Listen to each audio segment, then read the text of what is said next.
You need somebody to watch over you. That was the theme for the most part for this doggone episode. You need somebody to watch over you.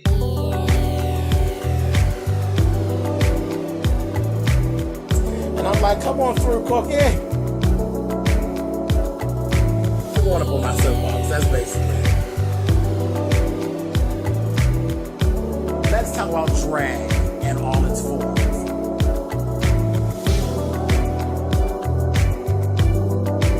What, Cookie?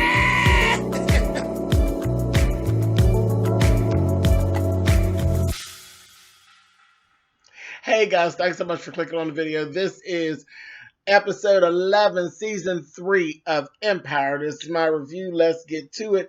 Everybody needs somebody to watch over them. First thing we actually see is Candace has actually come to see. You know, Candace always shows up when Cookie needs her. As much as the two of them can't get along, whenever Cookie's going through something, Candace shows up. So Candace had actually came to see Cookie because we seen Cookie walk around with the badass motherfucking outfit that she had on last week when she tore up Lucius's shit. And, you know, she got blood and glass where she didn't got cut from all that clowning she was doing. But she's stepping out of the outfit, getting herself showered down. She basically talked to Candace and she's like, I don't know what happened. You know, I was in that motherfucker tearing it up. I had me a moment, and then the next thing I know, we up at each other's face and each other's throat. And she told her, she said, you know what? He was my first. He was my first everything. And, you know, she actually went and reminisced back to the fact that she actually gave her virginity to Lucius the day that her dad put her out. Just a whole mess. Candace told her, you know what, ain't no big deal. You had a cookie moment. You had a cookie cutter moment. Ain't no big deal. Do you love Angelo? And you're telling me you do, so get on with it. Get on with it. The hell with Lucifer lying, and get on with it with Angelo. So Cookie's like, all right, cool. Next, we actually see Lucius and the group and Anika, you know, everybody from the mansion, basically coming in to Empire. Well, like I said, everybody needs somebody to look over them. So we've got a new detail for Granny. And it is a lesbian. She's a lesbian. She's a very butch stud, Caucasian stud, who, you know, I'm like, good, she's built real sturdy, but I don't know why her clothes is tight. You know what? What is that about? Like, a lot of times now with African American studs, they generally dress like African American thugs, and they, you know, their clothes are very loose fitting, you know, very hip hop. You know, they're in with that whole thing.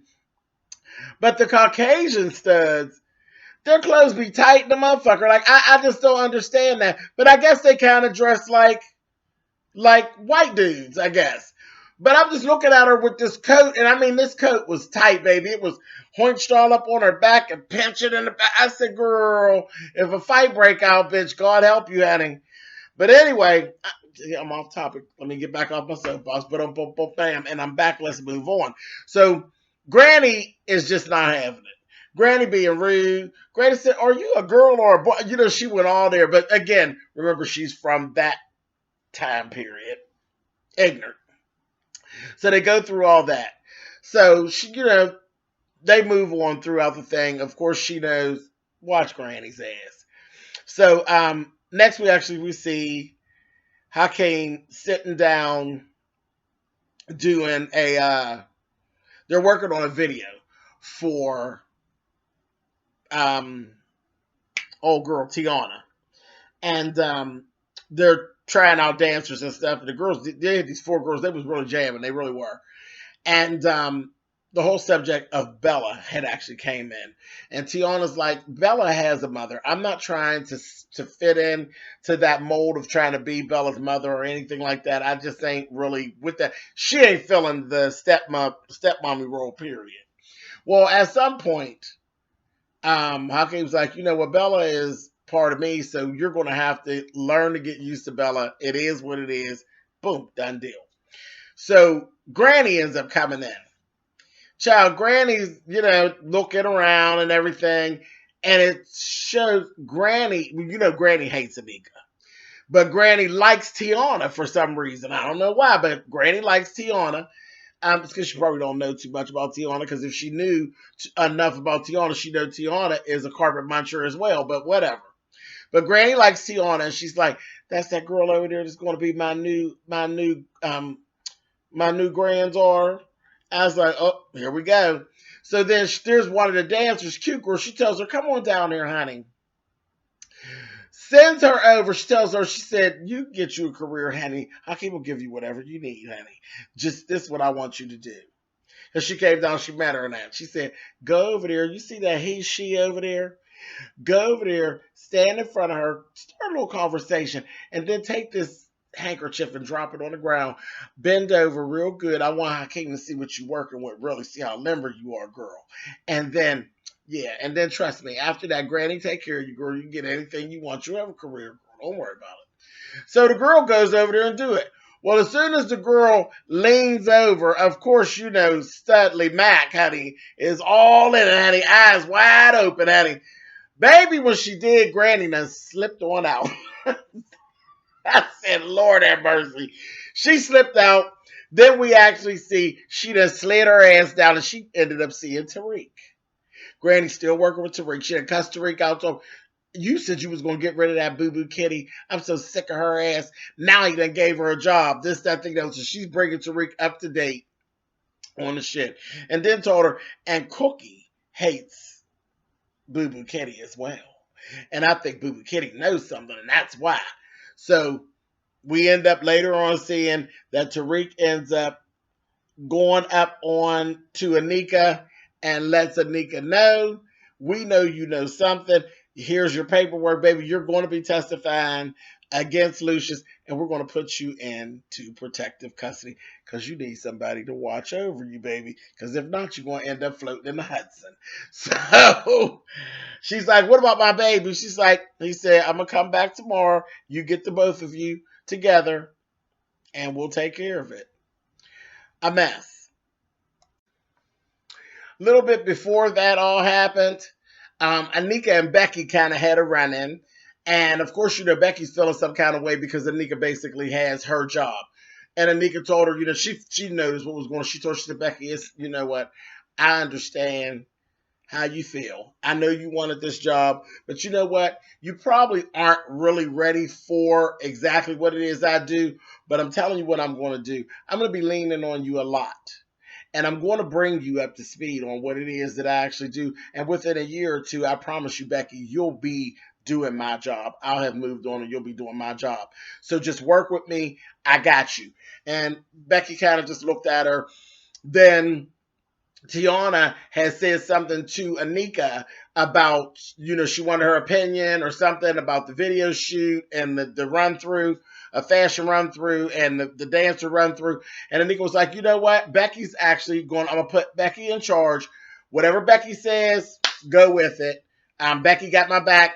Becky's going to have your back." And she patted Becky on the shoulder and then she went to walk away and Becky called her back and she's like, "Anika," and she hugged her and told her, "I'm glad you're back." So I liked that scene. I liked that scene, and it's a shame because then Anika's gone again, but I like the scene because this whole thing with Becky is kind of, I know it wore on her because it was wearing on me. I'm like, damn, is anybody ever going to give this girl what she deserves? So I kind of like that. I was like, all right, cool. No problem. Good thing that damn Anika, because Nika's such a raggedy bitch. Gotcha. You got to be nice to somebody sometimes. Shit. So that was cool. It was a good exchange. Okay, so let's talk about Jamal and Tori. Jamal and Tori were actually trying to put together some music. So Tori, Jamal's doing his whole Michael Jackson thing. Tori jumps in on top of it and is like, "Listen to this." And she brought in this nasty fucking chord. It was like a rock and roll chord, but very, very hard, the complete opposite of what Jamal does. And Jamal was kind of shooting it down at first. Cookie enters the room and did what it is that Cookie does. And she listened And she said, you continue with what you're doing, Jamal. Tori, you keep doing what you're doing, but follow him. Keep it like you're chasing him, and it's going to be fine. They started back up. Cookie was like, that's it. That's it. That's the new sound. That's the sound y'all were looking for. And the shit was everything. But that's, again, what Cookie does. She can't play the music, but she got an ear for exactly what the fuck it should be. So Cookie did the Cookie thing. She told them, now listen, you need to hide everything about this from Lucius. Every night, erase the hard drives. Every night, when y'all are working, keep this shit under wraps. Naturally, Jamal didn't listen. The very first time they did something and walked out, Jamal told the guy, don't erase the hard drives. I'm going to come back later and work on that. You know what I mean? And sure enough, before he got back, Lucius had rolled through, heard it, stole it, went and start working on some shit with Nessa. Then bamboozled Tori in and made her, aware of like, she don't really know, the whole depth of what their bullshit is. So she got caught up in the bullshit. So when you looked up, Jamal ended up mad at Tori. He's mad at Lucius. He literally just stole everything. It was fucked up. It was Lucius at his finest. Right before any of that happened, he actually had broke everything off with Derek and told Derek, you know what? We're really not compatible. Every time we messed around, I was high out of my mind. I'm not high anymore, and I don't like you. I don't like you like that. So he told him, and also as far as producing, I've actually gone with another producer, no shade, no tea, beat it, set him on off. And then he did what we've been waiting on him to do forever. Honey, Jamal got with the sponsor. Finally, you got the right man, honey. I said, here we go. Now this is good shit. So, good.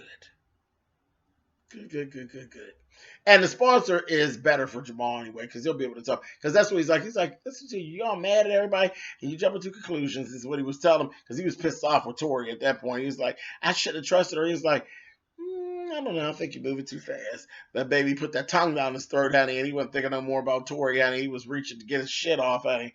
Anyway, moving on. Let's see.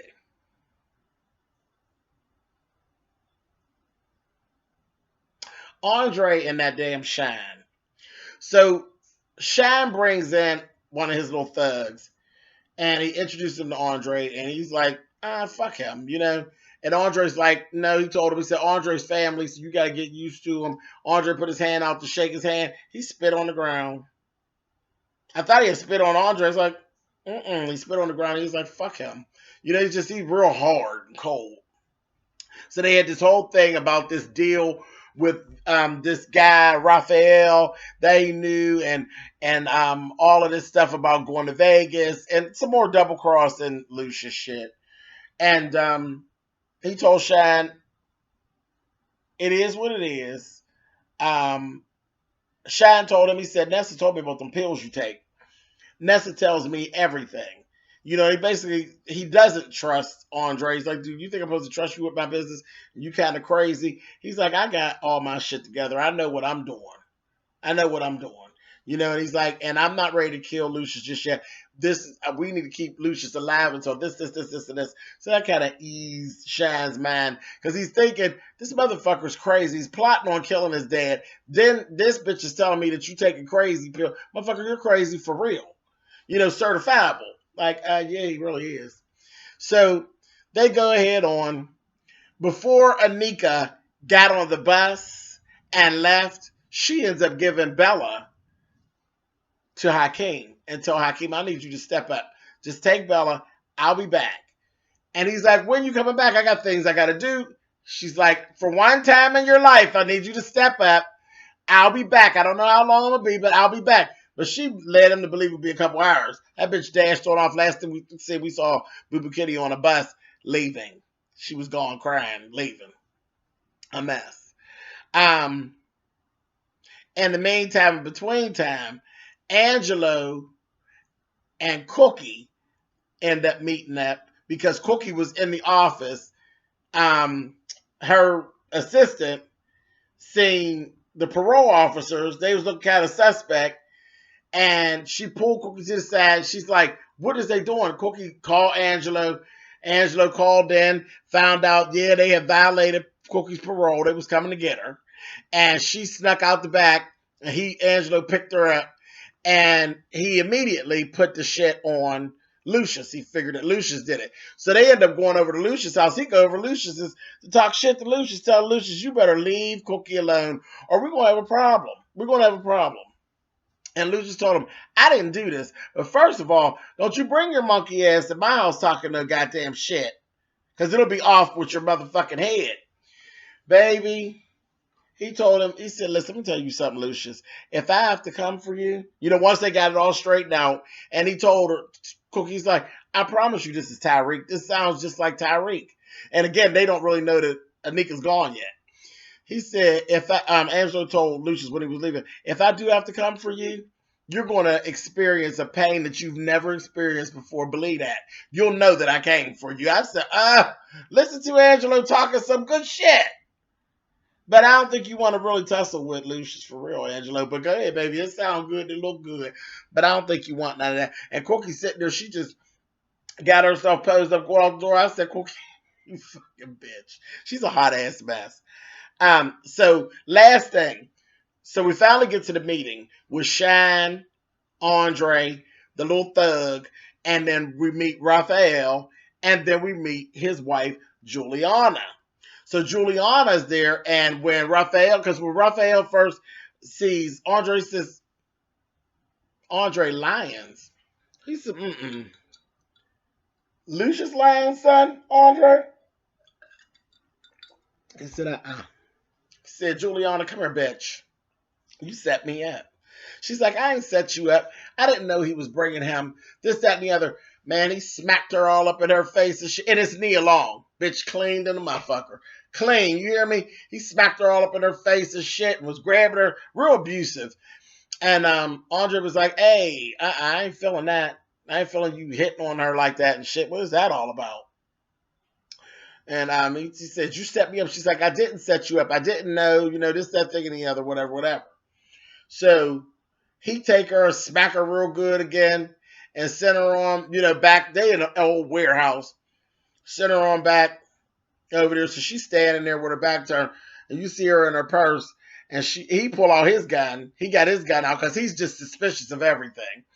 He pulls his gun out. You got Shine, the thug, and Andre standing there. You got Juliana over here, and you have Raphael. Now he's facing Andre and them.